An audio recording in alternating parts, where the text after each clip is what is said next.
আসসালামু আলাইকুম। এখন শুনবেন সংবাদ শিরোনাম। বিভিন্ন স্থানে পথসভায় ধানের শীষে ভোট চাইলেন তারেক রহমান। আজও রাজধানী জুড়ে ব্যস্ত কর্মসূচি বিএনপি চেয়ারম্যানের। মোহাম্মদপুরে আজ 11 দলের জনসভা। শরিক নেতাদের পাশাপাশি যোগ দেবেন জামায়াত আমির, ভোট চাইবেন জোট প্রার্থীদের পক্ষে। সর্বাত্মক ধর্মঘটে দিনভর অচল চট্টগ্রাম বন্দর। অন্তর্বর্তী সরকারের আমলে হবে না ডিপি ওয়ার্ল্ডের সাথে চুক্তি, জানালেন নৌ উপদেষ্টা। লাহোরে আইসিসি পিসিবির সাথে জরুরি বৈঠকে বসেছেন বিসিবি সভাপতি। বিশ্বকাপের আর্থিক ক্ষতি নিয়ে আলোচনা, আসতে পারে গুরুত্বপূর্ণ সিদ্ধান্ত। আসসালামু আলাইকুম। এতক্ষণ শুনছিলেন সংবাদ শিরোনাম, এখন শুনবেন বিস্তারিত। ফেব্রুয়ারি ধানের শীষে ভোট দিয়ে দেশ পুনর্গঠনের সুযোগ দিতে ঢাকাবাসীর প্রতি আহ্বান জানিয়েছেন বিএনপির চেয়ারম্যান তারেক রহমান। বলেছেন, প্রতিপক্ষ সম্পর্কে গীবত নয়, বরং জনগণের কল্যাণে বিএনপি পরিকল্পনা তুলে ধরছে। সরকার গঠন করলে দুর্নীতি আর আইন শৃঙ্খলা পরিস্থিতি নিয়ন্ত্রণে জিরো টলারেন্সের কথাও জানিয়েছেন তিনি। ঢাকা মহানগর উত্তরের সংসদীয় আসনের প্রচারণায় যোগ দিয়ে বিএনপি চেয়ারম্যান আশ্বাস দেন নিরাপদ ঢাকা, খেলার মাঠ তৈরি ও জলাবদ্ধতা নিরসনের।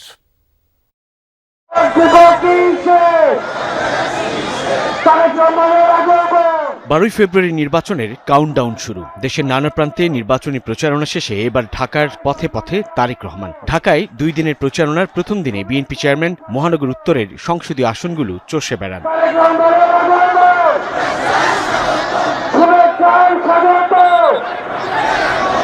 দুপুরে নিজ নির্বাচনী এলাকা ঢাকা 17 সংসদীয় আসনের ইসিবি চত্বরে পথসভায় যোগ দেন তারেক রহমান। সাধারণ জনগণের কাছে তারেক রহমান ভোট চাইলেন নিজের জন্য। নিরাপদ পরিবেশ গড়ে তোলার পাশাপাশি ঢাকায় 40টি খেলার মাঠ তৈরির ঘোষণা দেন বিএনপি চেয়ারম্যান। আমি যদি এবং আমার দল ইনশাআল্লাহ আপনাদের ভোটে, এই দেশের মানুষের ভোটে নির্বাচিত হলে আমরা সমগ্র দেশ সহ এই ঢাকা শহরকে একটি নিরাপদ শহরে রূপান্তরিত করতে চাই। মা বোনেরা নিরাপদে নিশ্চিন্তে যে কোনো সময়, দিনের যে কোনো সময় হাঁটতে পারবেন। যেই শহরে মানুষ নিরাপদে বসবাস করতে পারবে, ব্যবসা বাণিজ্য, চাকরি বাকরি করতে পারবে। এরপর তারেক রহমান যোগ দেন ঢাকা 16 সংসদীয় আসনের পল্লবীর লাল মাঠে। বলেন, গত 16 বছরে মেগা প্রজেক্ট হলেও মানুষের ভাগ্যের মেগা পরিবর্তন হয়নি। গীবত গাইতে পারতাম, কিন্তু আমি যদি প্রতিপক্ষ সম্পর্কে বা কারো সম্পর্কে যাই বলি না কেন, তাতে কি জনগণের কোনো লাভ হবে? প্রিয় ভাই বোনেরা, জনগণের কোনো লাভ হবে না। 12 তারিখে আমাদেরকে সঠিকভাবে নির্ধারণ করতে হবে, নির্বাচিত করতে হবে যে কাদেরকে দিয়ে আমরা দেশ পরিচালনার দায়িত্ব করব। পরবর্তী ধাপ হচ্ছে এই দেশকে পুনর্গঠন করা, এই দেশের মানুষের ভাগ্যের পরিবর্তন করা। ঢাকা 16, 15 কিংবা 14 প্রতিটি প্রচারণায় বিএনপি চেয়ারম্যান স্থানীয় সমস্যা চিহ্নিত করে সেসব সমাধানের আশ্বাস দেন। জানান, বিএনপি সরকার গঠন করলে সারা দেশের মতো ঢাকার প্রতিটি এলাকায় হাসপাতাল ও ভোকেশনাল ইনস্টিটিউট তৈরি করা হবে। উদ্বাস্তুদের আবাসিক সমস্যা সমাধান আর ঢাকার জলাবদ্ধতা নিরসনেও নেওয়া হবে পর্যাপ্ত খাল খননের উদ্যোগ। দেশনেত্রী বেগম খালেদা জিয়াকে বিভিন্ন রকম প্রস্তাব দেওয়া হয়েছিল যে উনি যাতে বিদেশে চলে যান, কিন্তু দেশনেত্রী খালেদা জিয়া জেল জুলুম স্বীকার করে মৃত্যু অবধারিত জেনেও উনি এই দেশের মানুষকে, অর্থাৎ আপনাদেরকে ফেলে উনি যাননি। জীবনের শেষ দিন পর্যন্ত উনি আপনাদের সাথে ছিলেন। দুর্নীতি এবং আইন শৃঙ্খলা রক্ষা যে কোনো মূল্যে জনগণের জন্য, এই দেশের জন্য আমরা নিশ্চিত করব। বিএনপির ইশতেহারে যাবতীয় পরিকল্পনা তুলে ধরা হয়েছে উল্লেখ করে তারেক রহমান বলেন, 12 ফেব্রুয়ারি সঠিক প্রার্থীকে নির্বাচিত করে দেশ পরিচালনার সিদ্ধান্ত নিতে হবে জনগণকে। রিকশা চালক আনোয়ার। বিএনপি চেয়ারম্যান তারেক রহমান দেশের যে প্রান্তেই নির্বাচনী প্রচারণায় যোগ দিচ্ছেন, আনোয়ারও ছুটে বেড়াচ্ছেন সেখানে। ঢাকার রাজপথে আনোয়ারের মতো এরকম অসংখ্য দল ভক্ত সমর্থকের দেখা মিলল। নেতাকর্মীরাও বেশ উজ্জীবিত। ঢাকার পথে পথে তারেক রহমানের এই ছুটে চলার মধ্য দিয়ে ঢাকার সংসদীয় আসন এবং সেই সঙ্গে সারা দেশে বিভিন্ন সংসদীয় আসনে বিএনপির পক্ষে ধানের শীষের নতুন গণজোয়ার সৃষ্টি হবে বলে প্রত্যাশা করেন নেতাকর্মীরা।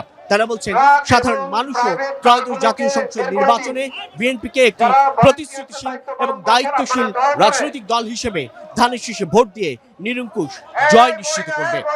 সাইফুদ্দিন রবিন, যমুনা নিউজ, ঢাকা। গেল 15 বছর যারা কোথাও ছিলেন না তারাই ফিরে মামলা বাণিজ্য করছে। সকালে রাজধানীতে 11 দলীয় ঐক্যের জনসভায় এই মন্তব্য করেছেন জামায়াতের আমির ডাক্তার শফিকুর রহমান। বলেছেন, 10 টাকা চালের আশ্বাসের মতোই ভুয়া বিএনপির ফ্যামিলি কার্ড। জামায়াতের আমির বলেন, মিথ্যা আশ্বাস নয়, ক্ষমতায় গেলে জনগণের সম্পদ ও ইজ্জতের পাহারাদার হবে জামায়াত।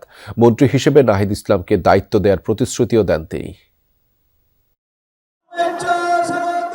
প্রচারের শেষ সময়ে 11 দলীয় ঐক্যজোটের আয়োজনে ছিল ঢাকা 11 আসনে নির্বাচনী জনসভা, যেখানে এই জোটের প্রার্থী এনসিপির আহ্বায়ক নাহিদ ইসলাম। জনসভায় যোগ দেন জামায়াতের আমির ডাক্তার শফিকুর রহমান।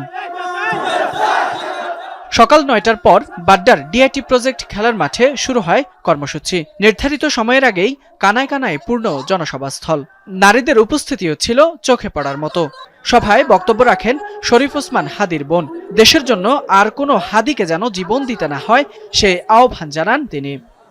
আমরা কি এই হত্যা আরো চেয়েছি? আমরা হত্যা বন্ধ করতে যদি চাই তবে কি করতে হবে আমাদের? সেটাই হলো এখানে নাহিদ ইসলামকে জয়যুক্ত করতে হবে। জামায়াতের আমির ছাড়াও জনসভায় যোগ দেন এনসিপির মুখপাত্র আসিফ মাহমুদ সজীব ভূঁইয়া, বাংলাদেশ খেলাফত মজলিসের আমির মাওলানা মামুনুল হক সহ জোটের অন্যান্য নেতারা। 12 ফেব্রুয়ারি 11 দলীয় জোটকে বিজয়ী করতে ভোটারদের ঐক্যবদ্ধ হওয়ার আহ্বান জানান তারা। আপনাদেরকে সিদ্ধান্ত নিতে হবে, আপনাদেরকে রায় দিতে হবে। গণতন্ত্রের পক্ষে, ইনসাফের পক্ষে, ন্যায়ের পক্ষে, আপনাদের মুক্তির পক্ষে আপনাদেরকে এমন নেতৃত্ব বেছে নিতে হবে যারা আপনাদেরকে নতুন বাংলাদেশ উপহার দিবে। গণভোটে নির্ভীক চিত্তে, অকুণ্ঠ চিত্তে, স্বতঃস্ফূর্তভাবে গোটা বাংলাকে নিরঙ্কুশভাবে বিজয়ী করতে হবে ইনশাআল্লাহ। নির্বাচিত হলে ঢাকা 11 আসনের বিদ্যমান সমস্যাগুলো সমাধানের আশ্বাস দেন নাহিদ ইসলাম। এই অঞ্চলের অর্থনৈতিক বৈষম্য আমরা দূর করব ইনশাআল্লাহ। এই অঞ্চলের নাগরিক সুবিধা আমরা নিশ্চিত করব। যে সকল মানুষ ভূমি হারিয়েছে তাদের ভূমি আমরা ফিরিয়ে দেওয়ার ব্যবস্থা করব, নতুবা তাদেরকে আমরা ন্যায্য মূল্য পাইয়ে দেওয়ার ব্যবস্থা করব। এই ভূমিদস্যুদের সিন্ডিকেট ঢাকা 11 থেকে আমরা চিরতরে নির্মূল করব ইনশাআল্লাহ। প্রধান অতিথির বক্তব্যে জামায়াতের আমির ডাক্তার শফিকুর রহমান বলেন, 10 টাকা চালের আশ্বাসের মতোই ভুয়া বিএনপির ফ্যামিলি কার্ড। 10 টাকা শের দরে চালকে এখনো পেটের ভিতর গরম রয়েছে, ফাফা যায়নি। এখন আবার নতুন করে এই কার্ড সেই কার্ড, গাঁটে গাঁটে কার্ড, এই সব কার্ড হইল ভুয়া কার্ড। যেমন 10 টাকা দরের চালের আশ্বাসটা ছিল ভুয়া, এই কার্ডগুলা হইল সেই রকম ভুয়া। এইসব ভুয়া কার্ডকে আগামী 12 তারিখ জনগণ ইনশাল্লাহ লাল কার্ড দেখাবে। তিনি আরো বলেন,